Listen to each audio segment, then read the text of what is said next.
Assalomu alaykum ota-onalar. Ota-onalar darsxonamizga xush keldinglar.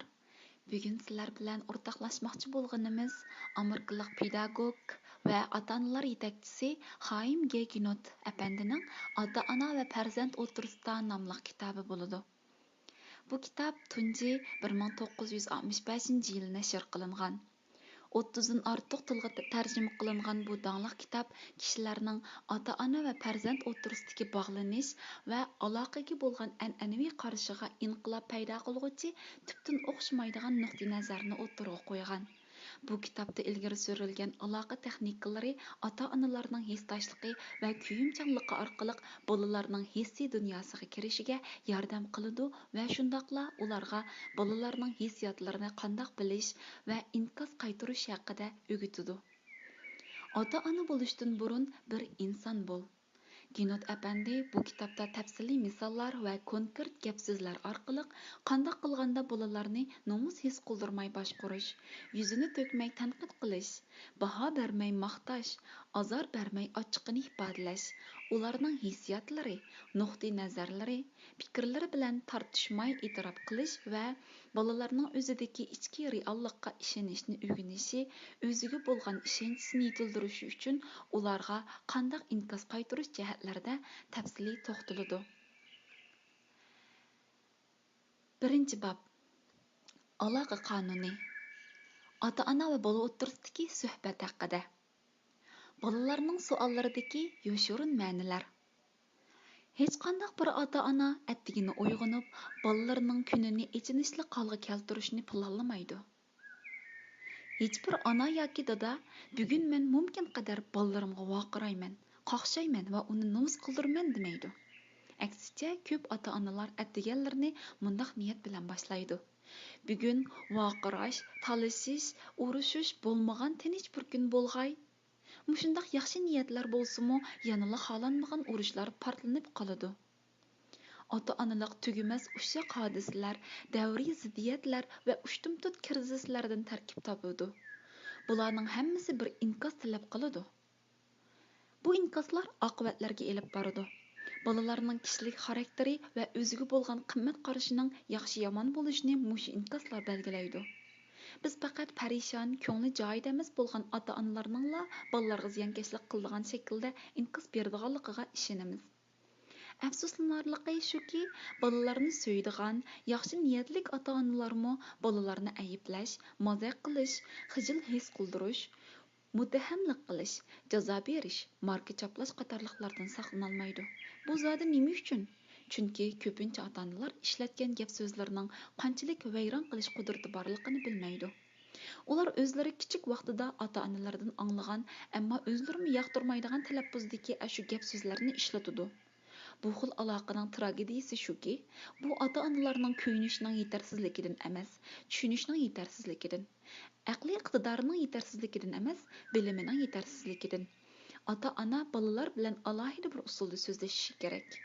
Agar bir doktor bizni operatsiya qilishdan burun, men operatsiyada yaxshi ta'lim olmagan, bilimim kamchil, ammo men bemorlarimni nihoyat suyman, men aqalli savotimga tayinaman desa, biz cho'qim aloqsada bo'lamiz va darhol hayotimizni qutqizish uchun qochamiz. Endi bolalar uchun o'ylab boqayli. Ota-onasi faqat bolalarini so'yish bilanla aqalli savodning kifoya ekanligiga ishonadigan bolalar uchun hayot oson emas. Doktorlarga o'xshash ota-onalarmi alohida mahoratni egallashi kerak. Shundala bolalarning kundalik ehtiyojlarini to'g'ri bir taraf qila oladi. Tarbiyalangan doktor kasgan vaqtda astoydil bo'ladi. Ota-onalarmi gap so'zda mahoratli bo'lishi kerak. Chunki gap so'zlar xuddi pichoqqa o'xshaydi. Ular bolalarga jismoniy emas, balki ruhiy yaralarni qoldiradi. Bolalar bilan suhbatlashish o'zgacha bir xil qoidaga va ma'niga ega bo'lgan san'at. Bolalarning so'zlari xuddi manfiy numurga o'xshaydi. Uni yeshish kerak. Endi 10 yosh. Bir kuni dadasidan so'rabdi. Harlem shahridagi tashlab etilgan bolalarning soni qanchalik? Andining dadasi bir advokat edi. O'g'lining jamoat nasllarga ko'ngil bo'lganini anglab xushal bo'pti. Shuning bilan o'g'liga tema haqida uzun nutq so'zlabdi va son sifirlarni izlabdi. Ammo Andi yanala mamnun bo'lmabdi va davomli o'xshash temada savol so'rabdi. Nyu-Yorkdagi tashlab etilgan bolalarning soni qancha? Amerikadagichu, Yevropadagichu, dunyodagi-chu? Oxirida Andining dadasi o'g'lining ko'ngil bo'layotganining jamiyat emas, shaxsiy masala ekanligini bilibdi. Andi bu savollarni tashlab etilgan bolalarga hissashlik qilgandan emas, balki o'zining tashlanib ketishidan qo'rqqanidan so'rabdi. U san-sifirlarni izlamabdi, balki o'zining tashlab etilmaydiganligiga kapolatlik izlabdi.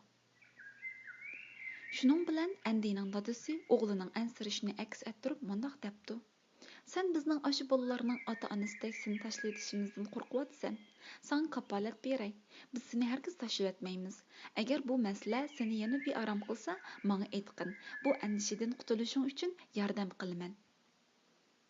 Nancy 5 yosh, opasi bilan yasliga borgan tunji kuni tomga esilgan rasmlarga qarab yuqori ovozda: "Bu set rasmlarni kim sizdi?" dedi.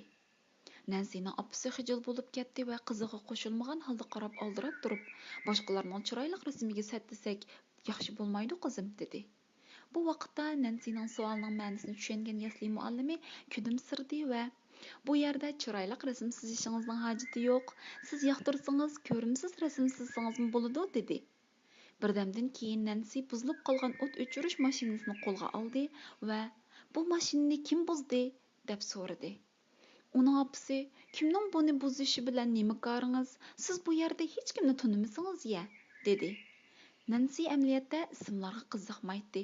U faqat o'yinchoqlarni buzayotgan bolaga nima bo'lganligini bilmoqchi edi. Bu savolning ma'nosini tushungan muallim: "O'yinchoqlar o'ynash uchun, ular ba'zida buzilib ketadi. Bunday ishlarning yuz berishi normal", dedi. Nancy endi mamnun bo'ldi. Uning so'rash mahorati uningga kerakli uchurlarni bergan edi. Bu cho'ng odam yaxshikan. Rasm set bo'lib qolsa yoki o'yinchoq buzilib qolsa tez achchiqlanib ketmaydi ekan. Men qo'rqmasam bo'lgudek, bu yer bexatar ekan. Nancy opasi bilan xo'shlashdi va muallimning yoniga berib yaslidagi tunji kunini boshladi. 12 yoshli Karolning ko'zlari yosh edi. Butun yozliq ta'tilda eng amroq navra hadisi bilan birga o'tkazgan edi. Әмділікте тәтіл төгәп, хәдісі өйге қайтышы керек еді. Әфсуски, оның апысы Каролның бұл қайғысыға hiç yüzdaşlık қылмаған, түшенмеген halda инкас қайтырды. Karol көзлері лық яш halda: "Нәврі хәдем кетуді, әмді мен yolğuz qalıman." Apысы: "Sen yeni başqa dost tapalaysan?" Karol: "Men yekki yegana qalıman."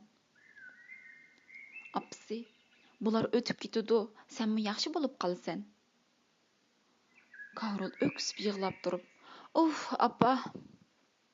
Apasi: "12 yoshga kirgan bolamı yig'langudek, bu vaqtdek qiliq qilamdi?" Karol apasiga sat qaradi va hujrasiga yugurib kirib eshigini taqib oldi. Bu ish aslida xo'shal natija bilan oxirlashalaydi. Garchi yuz bergan ish shunchalik kichik bo'lsa-mu, bir bolaning his tuyg'usiga astoydil muomala qilish kerak edi. Uning apasi bo'yicha ta'tildan keyin ayrilish nihoyat yig'lashga arzimas kichik ish. Ammo Karolga bo'lgan inkosda esdashlik kam edi. Karolning apasi agar mundaq o'ylagan bo'lsa yaxshi bo'ladi. Karol azoblanayotdi. Uningga qayg'usini tushunadiganligimni ko'rsatish orqali eng cho'ng yordam qila olayman. Buni qanday qilaman? O'zining hissiyotini o'ziga aks ettirib beray.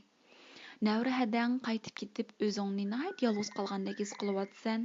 Sen allaqachon uni seg'inishga boshlading, shundaqmi? Sizlar bir-biringlarga nihoyat ko'nib qolgandinglar. Endi ayrilish albatta bu qiyin. Mana yuqorqidek inkoslar ota-ona va farzand o'rtasida yaqinlik paydo qiladi. Bolalar o'zining tushunilganini his qilganda yolg'izlik va qayg'uli hislari aziydi. Ularning ota-onasiga bo'lgan sevgisi cho'nqurlashadi. Ota-onalarning hissdoshligi bolalarning jarohatlangan hislariga ruhiy jiddiy qutqizish bo'la oladi. Alice 7 yosh, do'sti Lia bilan tushdan keyin birlikda vaqt o'tkazishni planlagan edi. Tuyuqsiz uning maktabdagi birovni gruppasining tushdan keyin yig'ilish bo'lganligi esiga keldi va yig'lashga boshladi. Apasi: "O qizim, bilaman, sen nihoyat umidsizlanding. Bugun tushdan keyin Lia bilan o'ynashni to'rt ko'zing bilan kutib turading." Alice: "Shuni degina opa, birovni gruppasi nimishqa boshqa kun yig'ilmaydigandu." Alice'ning ko'z yoshlari to'xtadi va do'sti Liaga telefon qilib, boshqa kuni ko'rishishni aytdi. Shuning bilan yig'ilishga berish uchun kiyimlarini almashtirib tayyorlik qildi. Oilasining opasining qizining umidsizlanishiga bo'lgan tushunishi va esdoshligi oilasining hayotdagi oldini olg'ili bo'lmaydigan to'qinishlarni va umidsizliklarni qandoq bir taraf qilishga yordam qildi. U faqat oilasining his tuyg'usini farq etdi va uning orzusini o'ziga aynak qilib aks ettirdi xolos. U mundaq demidi: "Nimishqa kichik ishni cho'ngaytsan? Sen Liya bilan boshqa kuni o'ynasang bo'ladi-ku, qanchalik cho'ng ish edi?" U qasddan mundaq kona muqamni deyishdan saqlandi. Birla vaqtda qandoq mishkiyaga bora olaysan? Va yana sen chorshanba kuni yig'ilish borligini bilib turib do'sting bilan plan qilibsan. Xatolik o'zingda degandek shikoyat qilmadi, ayblamadi. Tövəndəki kiçik dialog bir dadaning qandaq qilib bolasining ochiqini pasaytganligiga yaxshi misol bo'la oladi. Davidning dadasi kecha seminasi ishlaydi. Apisi kunduzi ishlaydi. Shunlashqa bolalarga kunduzi dadasi qaraydi. Bir kuni dadasi narsa kerak setib olib, uyga qaytib keldi va 8 yoshlik Davidni ochiqlanayotgan holda ko'rdi. Dadasi: "Men bir ochiqlanayotgan bolani ko'rdim. Bu bolaning nihoyatda ochig'i kelibdi." David: "Mening haqiqatan nihoyatda ochig'im keldi." Dadasi: "Ha?" David: "Seni bek sig'indim. Men maktabdan qaytib kelganda sen hech bir qachon uyda bo'lmaysan." Dadasi: "Menga bularni deganing uchun xushal bo'ldim. Endi men bilib oldim. Sen maktabdan qaytib kelganda mening uyda bo'lishimni xohlaydi ekansan." David dadasini quchoqladi va o'yniga chiqib ketdi. Davidning dadasi o'g'lining kayfiyatini qandoq o'zgartirishni biladi. U o'g'liga nimishqa uyda bo'lmaganligini tushuntirib o'zini qo'g'dimidi. Masalan, munolarni demidi: "Men narsa kerak setib olib kelmasam nima yeysan?" va u o'g'lidan: "Sen nimaga buncha bola ochiqlanib ketding?" deb so'ramadi. Uning o'rniga o'g'lining shu vaqtdagi hissiyotini, shikoyatini e'tirof qildi xolos. Ko'pincha ota-onalar shuni aniq bilmaydi. Bolalarning og'rinishlarining o'rinsiz yoki odil emasligini ularga tushuntirib, qoyil qilishga tirishish nihoyat ahamiyatsiz bir ish. Bu faqat talash-tortishni va bolalarda texnik ko'p ochiqlanish hislarini elib keladi. Bir kuni 12 yoshli Helen maktabdan qayg'urgan holda qaytib keldi. Helen: "Men sening umidsizlanganligingni bilaman. İmtihanda B ilibdiman. Sening uchun imtihonda A ilishim bek muhim edi. Buni bilaman." Apsi: "Ammo men unchalik muhim deb qaramayman. Qandoqcha undaq o'ylab qolding? Men natijangdan umidsizlanmadim. B olgan bo'lsangmi yaxshi." Helen: "Ammo men A olmagan vaqtlarda nimishqa menga vaqiraysan?" Apsi: "Sana qachon vaqirdim? Sen o'zing umidsizlanibsan. Endi buning uchun meni ayblayapsan." Helen yig'ladi va hujrasiga yugurib kirib ketdi. Apasi Helenning o'zining umidsizligini e'tirof qilmay, apasini ayblaganligini tushungan bo'lsa-mu, bularni Helenning yuziga silishi va uning bilan talash-tortish qilishi Helenni texmi qayg'ulantirdi. Helenning apasi qizining fikrini e'tirof qilib, mundaq degan bo'lsa yordam bo'ladi: "Sen natijangning menga muhim bo'lmasligini umid qilasan. Sen o'zingning natijasiga o'zing qaror berging bor. Men tushundim." Bugungi mazmunimiz bu yerda oyoqlashdi. Hammanglarning mushu vaqti xayrlik bo'lsin. Xayr xo'sh.